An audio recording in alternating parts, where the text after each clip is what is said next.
Alors cette petite vidéo pour montrer surtout à Séverine et Karen euh, comment peut se passer l'exportation des données concernant l'occupation des hôtels via l'interface, via la nouvelle interface qui est encore un peu en développement mais qui normalement doit fonctionner. Donc l'accès à la vue de la gestion des hôtels se passe soit par le back-office, soit par ici, quand on est dans l'onglet PADA d'une famille, en cliquant sur Gestion des chambres.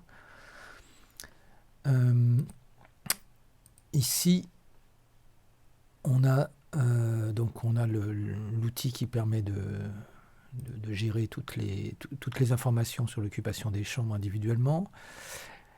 Et maintenant, le petit bouton d'exportation à l'effigie d'Excel.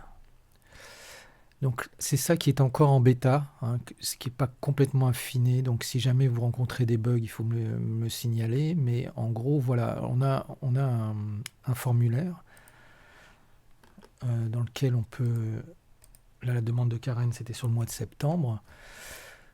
De rentrer pour le moment seulement 2 critères. Il faudra me dire si vous avez besoin d'autres critères, l'année et le mois. Et on valide la demande.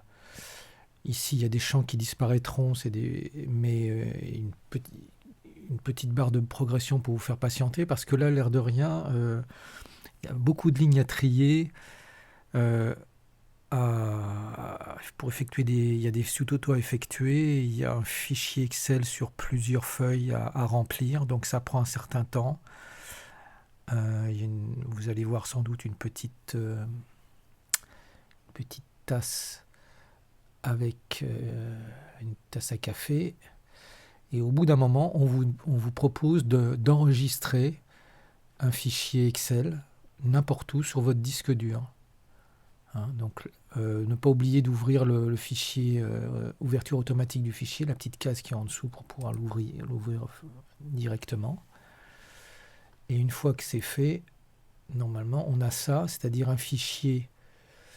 On voit dans l'entête déjà, on voit à quel moment on l'a exporté, qui l'a exporté et la période qui a été demandée. Donc là, on voit bien que c'est le mois de septembre 2021.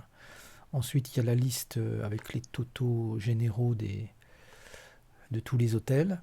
Et si vous voulez voir le détail par BOP, ils sont dans les feuilles suivantes. Donc il y a le BOP 177. On voit bien que ce sont les nuitées de septembre. Donc là, s'il y avait des anomalies, il faudrait les supprimer ici, mais surtout plutôt les supprimer dans la base de données et après régénérer un export, ça serait mieux. Donc on a le Bob 177, le Bob 333, et alors le dernier onglet autre permet d'afficher tout ce qui aurait été, toutes les anomalies concernant le marquage Bob 177 ou Bob 303. Donc là, c'est déjà arrivé que des lignes ne soient associées ni à l'un ni à l'autre, et là, ils arrivent ici. Donc ça permet un peu de débugger, de corriger dans la base de données des choses.